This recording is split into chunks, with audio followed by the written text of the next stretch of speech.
Eu diria que se você tem um sonho, corra atrás dele, porque não é à toa que esse sonho se instalou no seu coração. Oi, povo do YouTube, tudo bem com vocês? Sejam bem-vindos a mais um vídeo no canal. E no vídeo de hoje nós vamos conversar com uma estudante de medicina aqui da Universidade do Porto. Mas antes de tudo, roda a vinheta.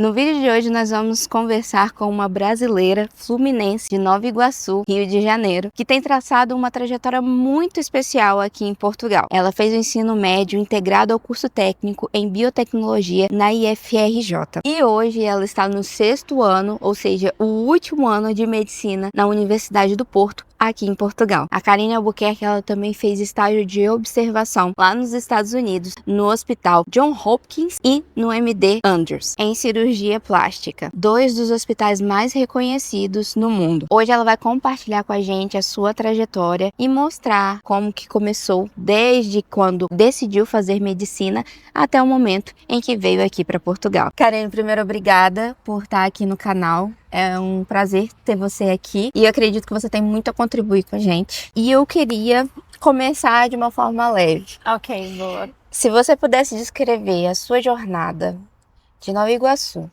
até o Porto em uma palavra, qual seria? Em uma palavra, primeiro eu gostaria de agradecer pelo convite. Acho que fiquei muito feliz e lisonjeada por ele. Assim, é uma jornada muito longa, nós estamos falando aí de aproximadamente 8, 9 anos, assim. Eu não sei se essa é a palavra melhor possível, mas talvez inimaginável, assim. Porque eu acho que quando eu comecei a minha jornada, eu não imaginaria e nunca pensei que estaria aqui nesse lugar, nesse momento. Entendi. Eu fui fazendo pequenas construções no dia a dia que me trouxeram até aqui. Mas lá no início, quando eu decidi sair de Nova Iguaçu, eu não tinha esse resultado final em mente. Entendi. E o que deu esse start para você começar esses pequenos passos para chegar? Então, quando eu tinha 15 anos, foi a época de ir pro ensino médio, Sim. eu fiz uma prova para passar para uma escola técnica, e passei, que foi pro IFRJ de Química, no Maracanã, no Rio de Janeiro. Então eu passei, eu morava em Nova Iguaçu ainda, e passei aí todos os dias pro Maracanã para estudar. Eu acordava 4h30 da manhã, demorava quase 2 horas para chegar na escola, para começar a ter aula às 7 da manhã. E aí o que aconteceu? Eu estudei nessa escola, era um ensino médio técnico, então eu fazia biotecnologia junto com o ensino médio, e logo no meu primeiro ano eu comecei a trabalhar num projeto de pesquisa. Então eu trabalhei nesse projeto de pesquisa por 3 anos e meio, e nesse projeto de pesquisa eu tive muitas oportunidades de apresentar ele em congressos, e o grande ápice, assim, que eu fui apresentar esse trabalho num congresso em Londres, em 2019, que foi um ano depois de eu ter acabado a escola. E em 2019 eu já estava estudando pro Enem, eu já sabia que eu queria medicina, e estava estudando para passar no Brasil, numa pública. E aí eu fui para esse congresso e tudo mudou, assim. Na verdade, é como se fosse um fórum, assim, para jovens cientistas. Então tinham 500 jovens cientistas de vários lugares do mundo. E aí eu percebi que as pessoas tinham sonhos muito maiores que os meus. Eu morei a vida toda no subúrbio do Rio de Janeiro. Eu já tinha sonhos grandes para onde eu morava. E sempre tive o desejo de estudar fora, sempre tive essa vontade, mas sempre achei que era muito difícil. Eu não sabia qual era o processo, o que eu tinha que fazer. Não sabia como funcionava. Eu sentia que a informação na internet era escassa. E aí foi que eu voltei, isso foi no meio de 2019, mas eu voltei pro Brasil com a sensação do tipo, acho que eu quero mais, mas como eu faço? E esse foi assim, o estopim para eu querer e procurar a mudança. Entendi. E por que a Universidade do Porto? Quando eu voltei, eu queria estudar fora e eu comecei a pesquisar vários países que eu poderia ter essa oportunidade. E aí eu cheguei em Portugal. Eu tenho ascendência portuguesa, então eu já tinha dupla nacionalidade portuguesa desde os meus 12 anos, pela minha mãe. E eu tinha visitado Portugal em 2019, um pouco antes de eu ir para esse congresso em Londres. E eu amei Portugal. Amei a cidade do Porto, me encantei por Lisboa. Gostei do fato que as pessoas falavam português, uma língua que eu entendia. Eu vim no verão, então tava sol, tava um clima maravilhoso. Um verão europeu, um grande evento. Exato, eu tava no verão europeu, me divertindo muito. Então eu voltei assim, com mistura do congresso, tipo, quero mudança, e a vibe amei Portugal. E aí eu comecei a pesquisar sobre como estudar em Portugal. E a decisão da Universidade do Porto, ela veio por ser a melhor faculdade de Portugal, mais bem colocada nos nos rankings. Ok. Então, ela foi a minha primeira escolha e deu certo. Eu passei. Que bom. E como que foi o processo para você entrar aqui na faculdade? Como você tinha já a nacionalidade portuguesa, acredito ter sido mais facilitado. Sim. Sim. Na época, estudantes brasileiros com apenas nacionalidade brasileira não podiam estudar medicina aqui em Portugal. Então, a gente tem um acordo, né, de estudantes brasileiros utilizarem a nota do Enem para estudar Sim. aqui, mas na época não poderia utilizar essa nota para medicina. Então, eu tive essa facilidade. Ok. Além disso, o fato, por eu ter a dupla nacionalidade portuguesa, eu já não poderia utilizar minha nota do Enem, mesmo que fosse Sim. para outro curso. Aham. Então, mais ou menos ali em janeiro, eu comecei a pesquisar como eu faria para estudar aqui sendo portuguesa, né, tendo essa nacionalidade e o processo que eu tinha que fazer. E aí eu cheguei nos exames nacionais. Descobri a existência dos exames nacionais que acontecem aqui no meio do ano, que é o vestibular português, né? E verifiquei quais as provas eu tinha que fazer. Eram 5 provas, que são 3. Então, é biologia e geologia, física e química e matemática A.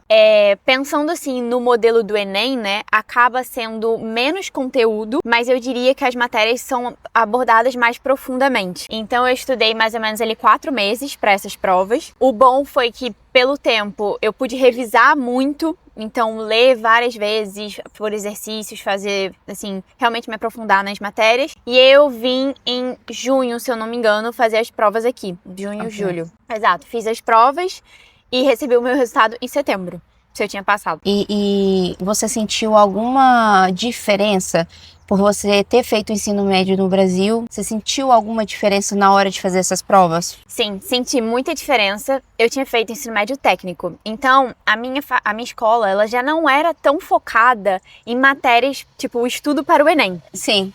O que já era desafiador. Mas, em compensação, eu tinha física, química e biologia muito aprofundado. Entendi. Então, assim, isso me facilitou para as provas. Mas, em compensação, geologia e matemática A era um universo totalmente novo. Eu não tinha estudado nada de geologia na escola, não sabia absolutamente nada sobre essa matéria. E matemática A, eu diria que é um cálculo 1, assim, que a gente tem no Brasil, tipo, nas faculdades, sabe? Então, também não tinha esse nível de matemática aprofundada na minha escola, de álgebra.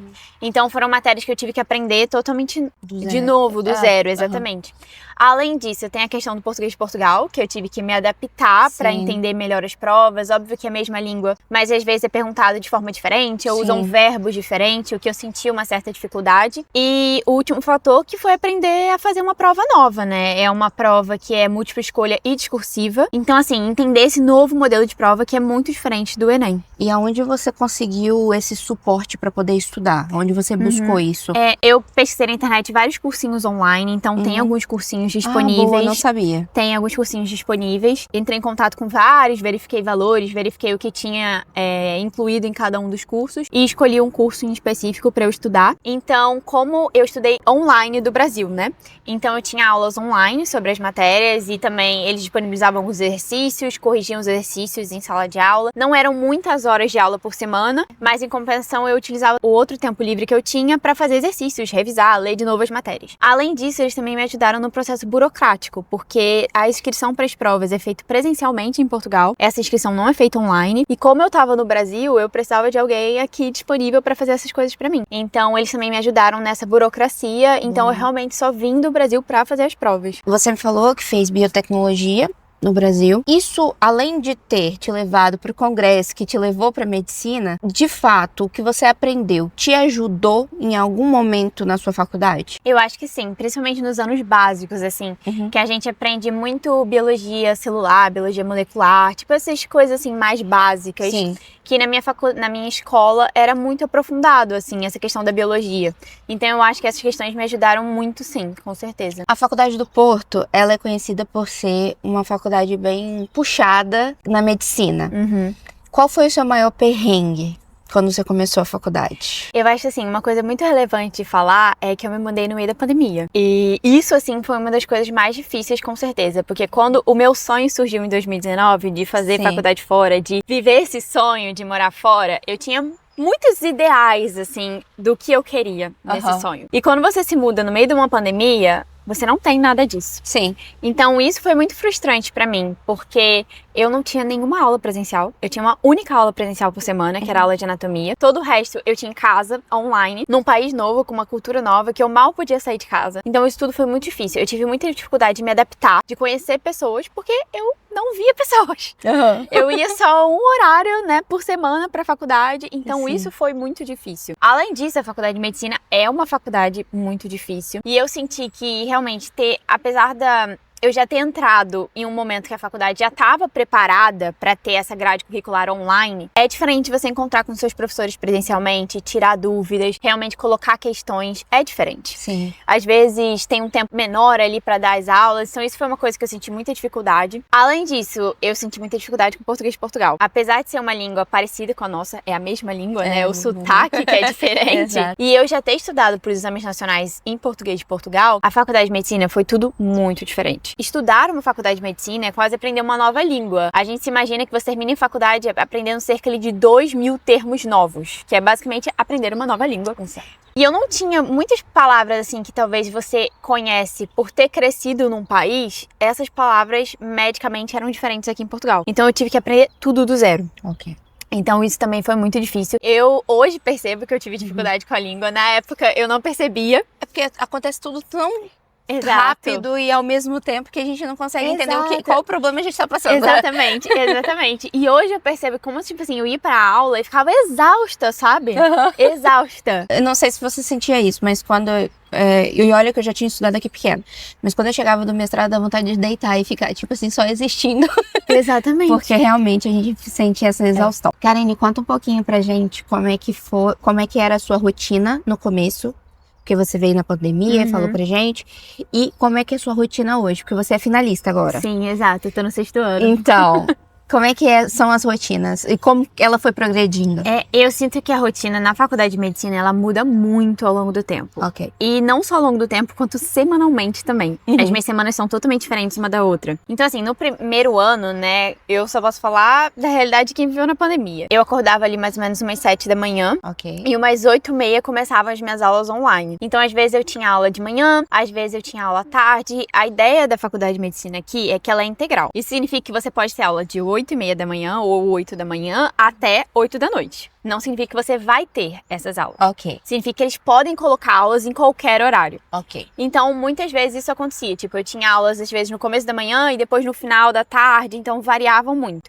Então, o que eu fazia era, eu colocava essas aulas, esses horários de aula que eu tinha no calendário, e todos os momentos entre esses horários eu estudava. Então, mais ou menos ali umas 7 da noite eu parava, jantava e ia descansar. Mas tentava ou ter as aulas online ou estudar entre esse tempo. E isso muda muito ao longo da faculdade, mas agora no 6º ano tô em estágios, então eu não tenho mais aulas teóricas. As minhas aulas teóricas às vezes são gravadas, porque os professores querem que você tenha algum conteúdo a mais, relembre alguma coisa em específico, mas eu tenho estágios diferentes, se eu não me engano são 10 estágios ao longo do ano, não tenho certeza, e eles variam em quantidade de tempo. Então eu comecei esse semestre com cuidados paliativos, tive 2 semanas de cuidados paliativos, e agora eu tô em medicina interna, que são 2 meses. Então agora a minha rotina, por exemplo, em medicina interna, eu só tenho aulas de manhã, então o que significa que eu entro ali mais ou menos umas 8h30, 8h40 e termino ali 1, 2 da tarde. E aí eu vou almoçar, e no 6º ano a gente tem 2 obrigações principais. Uma delas é escrever nossa tese de mestrado. Então o curso de medicina aqui, ele é um mestrado integrado. Você tem que terminar fazendo a sua tese para concluir o curso. Sim. E a maioria das pessoas desenvolve ali no 6º ano, um pouco no 5º e finaliza no 6º ano. Então é uma grande obrigação que nós temos agora. E além disso, nós estamos estudando para PNA. Então nós não temos aula da faculdade e também não temos prova durante esse ano. Então eu sou avaliada tanto pelo meu desempenho no estágio, ou apresentação de casos de pacientes, ou apresentação sobre algum tema específico que os professores querem. Mas eu não tenho exames, não tenho avaliações. Mas eu tenho que estudar para PNA. E o que é a PNA, né? Ela é o grande exame que todo mundo de medicina do país faz pra gente ter acesso à especialidade. Ele acontece, no caso, o meu 6º ano, né? Ele vai de setembro a maio, junho. E essa prova vai acontecer em novembro do ano que vem. Então você tem, né? Você finaliza o 6º ano e ainda tem alguns meses livres pra estudar pra essa prova. Nas redes sociais você fala um pouco sobre as praxes. E eu vou falar pra você que é uma grande frustração minha. não ter feito faculdade aqui em Portugal, que eu acho linda aquelas roupas e tudo. Você pode explicar pra gente um pouquinho o que simboliza cada parte daquela roupa, o que simboliza aquelas coisas que eles colocam nas As roupas insígnias. também, as insígnias? Sim, eu não faço parte da praxe nesse momento, Ok. já fiz parte no começo da faculdade. Assim, explicando pra talvez um leigo, principalmente pensando no nosso público brasileiro, que são pessoas que não conhecem, né? A praxe, ela poderia ser uma analogia ao trote que a gente tem nas faculdades no Brasil. Ok. Mas normalmente o trote ali no Brasil acontece ali no seu primeiro ano, você é caloiro, participa de várias atividades com os veteranos e depois aquilo acabou e todo mundo é veterano. Tipo, depois do Ok. primeiro ano, do segundo pra cima, todo mundo é veterano e tem sempre os calouros e os veteranos. Aqui não, aqui realmente tem uma ascensão, sabe, ao longo da faculdade. Então, no primeiro ano você é caloiro, também tem várias atividades, né? E a partir do segundo ano você vai subindo na hierarquia, mas realmente tem uma hierarquia. Então, tem o pessoal do sexto, do quinto, do quarto, do terceiro, do segundo e do primeiro. Aqui a gente usa o traje acadêmico, cada faculdade tem um traje diferente, então eles mudam ao longo das faculdades. E o traje, ele é acadêmico, então ele não pertence à praxe. Qualquer pessoa que estuda na faculdade pode ter um traje, normalmente ele é utilizado em cerimônias solenes, então quando você vai receber o seu certificado da faculdade, algo assim mais formal, as pessoas utilizam o traje, mas e normalmente durante a praxe você utiliza o traje também. As insígnias que algumas pessoas utilizam nas roupas, elas simbolizam em que ano você tá na faculdade. Então elas vão mudando ao longo dos anos e no quinto ano, no meu caso, que é normalmente ali no ano antes de você se formar, né? No penúltimo ano, você recebe as fitas, que aí vem o termo queima das fitas, porque há muito tempo atrás os estudantes, eles, pra simbolizar que eles estavam terminando a faculdade, eles queimavam as fitas que eles utilizam pendurada numa pasta. Então eu recebi as minhas fitas no final do quinto ano, e a ideia é que agora no sexto ano eu entregue essas fitas para pessoas que eu amo, pessoas queridas, escreverem mensagens para mim nessas fitas. E aí agora no sexto ano nós somos finalistas, e no final, quando a gente estiver terminando, a gente vai receber a nossa cartola e a nossa bengala, que simboliza ali que nós viramos doutores, né, que nós terminamos realmente o curso. Entendi. A gente veio aqui no Porto fazer uma outra entrevista na época da Queima das Fitas. E a gente não entendeu também a cartola e a bengala. Obrigada por ter trazido. Porque eu vi que alguns até colocam a cartola e batem com a bengala. Sim, exatamente. Então é uma coisa bem ritualística, né? Você fez observership em cirurgia plástica nos Estados Unidos. Certo? Eu li o seu post e eu vi comentando com a Luma que é um dos meus filmes preferidos e um dos meus livros preferidos. Já li o livro duas vezes. Eu não li o livro. Já li o livro 2 vezes e já assisti o filme várias vezes. Então foi muito significativo para mim ler. Eu queria saber o que você sentiu, como é que foi essa experiência. Sim. Há um ano atrás, mais ou menos ali no meio do ano passado, eu vendo no Instagram vi uma pessoa que eu seguia fez um observership, que é basicamente um estágio observacional, né, em alguma área da medicina, em Harvard. E quando eu olhei aquilo, eu pensei assim, como eu faço pra fazer isso também? Tipo, como que ela conseguiu isso? E aí, eu descobri uma empresa, que é a Comunidade Por Cento, que ajuda estudantes, antes eram mais brasileiros, agora são estudantes, a conseguirem oportunidades fora. E eu entrei em contato com eles, fiz o processo seletivo. Foi um processo de 1 ano inteiro. Sim.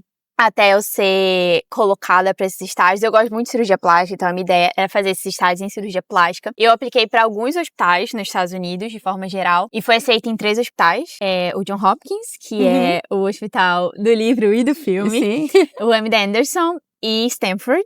Em Stanford eu acabei não indo porque eles cobravam também uma taxa pra fazer o estágio, e aí também junto com a passagem, hospedagem, vida lá ia ficar um pouco mais caro, e eu acabei tendo essas outras 2 opções, escolhi pra ir pra esses 2 hospitais. Então eu fiquei 1 mês e meio nos Estados Unidos, eu fiz 3 semanas em cada um dos hospitais. O MD Anderson, ele é o maior hospital oncológico do mundo, é surreal, assim, ele fica no Texas, foi uma experiência incrível, e é mais, assim, essa parte de reconstrução, assim, que a cirurgia plástica atua. E também fiz o estágio no John Hopkins por 3 semanas. Acho que foi algo muito especial, porque eu tinha visto o filme quando eu era criança, assim, na escola. Sim. E quando eu falei pro meu namorado, né, que eu tinha sido aceita no John Hopkins, a primeira coisa que ele fez foi falar do filme. Só pra quem não tá entendendo, a gente tá falando do filme Mãos Dotadas, que o livro também é Mãos Dotadas, que conta a história do neurocirurgião? Sim, neurocirurgião. Neurocirurgião Ben Carson. Então, eu lembro que também a minha mãe me deu o livro não existia o filme ainda. Aham. Foi muito significativo quando eu li a sua experiência. Eu falei, cara, que incrível que deve ter sido. Foi surreal, assim, a experiência. Eu fiquei lá 3 semanas. O departamento que eu fiquei não foi de neurocirurgia. Aham. Foi em cirurgia plástica, foi no departamento de pessoas transgênero. Uhum. Então, foi algo também muito interessante, porque eu nunca tinha visto e trabalhado tão de perto, assim, com esse público aqui em Portugal. Ok. Então, foi algo também que abriu muito a minha mente Sim. para as mazelas e queixas dessa população. E foi estágios muito diferentes, mas que eu acho que eu aprendi muito. Os hospitais lá são incríveis a nível de tecnologia, de cuidado com o paciente, de cuidado com as pessoas que trabalham. Para ter noção, lá, para todo mundo que estuda ou trabalha no Johns Hopkins, eles têm uma van que te pega onde você quiser, tipo um Uber Uau. particular. Aham. Tipo, a van fica rodando pela cidade, é só você chamar ela no aplicativo que ela vai lá te pegar e te levar pra onde você Sensacional. quiser. E nem tô falando de horário de trabalhos, é tipo, você tá numa festa à noite, 3 da manhã, a van vai lá te pegar Aham. pra levar pra sua casa. É tipo um motorista particular do hospital. Aham. Porque lá eles prezam muito pela segurança dos trabalhadores. Infelizmente, Baltimore, que é a cidade que fica o Johns Hopkins, é uma cidade perigosa. Uhum. É considerada uma das cidades mais perigosas dos Estados Unidos. Então, como eles querem que as pessoas se sintam seguras e gostem de trabalhar lá, eles também têm muitos esses cuidados com as pessoas que trabalham. Certo. Na Universidade de Lisboa, no meu curso, nós temos o NELB, que eu falo todos os vídeos, eu falo do NELB. Eu sou uma grande fã. O NELB, ele é um núcleo luso-brasileiro, Ah, ok. que ele apoia muitos estudantes brasileiros que vêm estudar para a Faculdade de Direito de Aham. Lisboa. Aqui, na Universidade do Porto, existe algum núcleo que faz esse welcome, que faz essa introdução do aluno aqui? Olha, muito incrível você falar sobre isso. Eu não vou falar besteira, então eu não vou te afirmar se tem ou não. Infelizmente, eu não tenho esse conhecimento. Mas aqui na minha faculdade, na faculdade de medicina, né, pensando na faculdade, quando eu entrei no meu ano, acho que tinha, tipo assim, 5 estudantes brasileiros ao longo da faculdade toda. Uau. Porque na época, estudantes brasileiros não podiam estudar aqui. Então, você tinha que ter alguma dupla nacionalidade pra conseguir essa oportunidade. Certo. Então, nós éramos pouquíssimos, mas eu lembro, eu acho que foi no meu segundo ano, porque no primeiro ano era pandemia. Sim. Eu fui num jantar de brasileiros organizado por um dos meus veteranos e nós éramos, assim, 6 numa mini mesa, num restaurante brasileiro, inclusive. Sim. E foi muito divertido, nós trocamos muitas experiências, trocamos figurinhas. E a partir dessa época, assim, a gente criou um grupo. O meu ano foi o ano que entrou mais brasileiros, assim, na época nós éramos 7 em 300. Ao longo do tempo, assim, foi aumentando essa comunidade. Hoje o grupo, que eram pouquíssimas pessoas, são quase 60 nesse grupo, na faculdade de medicina. É uma coisa que eu e outros colegas também, a gente se esforça muito pra marcar jantares com as pessoas, pelo menos um por semestre, sabe? E sempre tem mais pessoas. E é muito engraçado porque a gente marca pra X pessoas, sempre vão mais. É sempre um caos tentar arrumar lugar pra todo mundo. Mas nesse último jantar, nós éramos mais de 30, pra ter noção. Em um período aí de 5 anos, aquele grupinho de 6 pessoas viraram 30. E somos cada vez mais. E é uma coisa que eu tô pensando muito agora, junto com uma colega, criar um núcleo na nossa faculdade. Porque eu acho que é algo assim pra incluir, sabe? Incluir os brasileiros, não necessariamente excluir os portugueses. Eu acho que também apresentar a cultura, a gente poder trocar figurinhas, crescer, sabe? Fazer atividades. E eu acho que isso é algo muito importante. Sim, se torna uma rede de apoio muito importante pro aluno que chega aqui e não conhece nada. A gente sabe como é que é passar por essa experiência, então, assim, é uma excelente ideia. Quando você olha para tudo que você já viveu, o seu curso técnico, as experiências nos Estados Unidos, a faculdade de medicina aqui, e eu acredito mais coisas que você fez na sua vida, o que mais te orgulha? É difícil dizer, assim, o que mais me orgulha. É que eu sinto que, assim, eu comecei essa jornada toda há 11 anos atrás, quando eu tinha 15 anos, né? Fui eu que, imagina, eu morava em Nova Iguaçu, eu ia estudar no Maracanã, era muito longe, tipo, não sabia como ia ser, era uma escola diferente, com pessoas diferentes, e eu sinto, assim, o que me orgulha é que eu sinto que em todos os momentos da minha vida, eu soube tomar boas decisões, mesmo quando eu era uma criancinha imatura. Então, eu decidi ir pra escola técnica, os meus pais, não vou dizer que eles não queriam que eu fosse, mas eles sabiam como ia ser difícil a jornada. Então eles pensavam muito, tipo, será que vale a pena ir pra uma escola tão distante, estudar tanto tempo, porque eu também tinha um dia que era integral, então eles sabiam como ia ser difícil. E então eles pensaram muito, tipo, não sei se vale a pena. E eu, na minha ingenuidade criança, eu falei, não, eu tenho que ir. Se eu não for, ninguém vai acreditar que eu passei. E é uma coisa boba, né? Tipo, na minha cabeça era tipo, eu tenho que ir pra essa escola, senão se eu falar pras pessoas que eu passei, ninguém vai acreditar, eu tenho que ir. E era uma decisão que eu tomei com a minha cabeça de criança, mas que trouxe muitas coisas boas. E eu sinto que é a mesma coisa. Quando eu decidi vir pra Portugal, foi ali num ímpeto, assim. Eu tive uma experiência boa em Londres. Sim. Eu nem pensei nas consequências da minha decisão, se ia ser difícil, se não ia, como ia ser minha adaptação no novo país. Eu decidi ir pronto. Você focou no seu sonho Exato. e foi. E eu sinto que isso que me orgulha muito, assim. Eu sempre soube tomar decisões difíceis. Por mais que eu talvez não tivesse maturidade pra tomá-las. Talvez eu não tenha tomado as decisões com a mesma cabeça que eu teria tomado hoje, mas eu sinto que essas mini decisões trouxeram eu nesse momento agora. E é uma coisa que eu prego muito, assim, no meu dia a dia, nas minhas vivências, nas oportunidades que eu busco, porque eu acredito muito que pequenas coisas que você faz podem modificar absurdamente a sua vida no futuro. Com certeza. E quando a gente tá tomando aquelas decisões, a gente não tem noção disso. Eu vi no seu Instagram que você participou de um evento.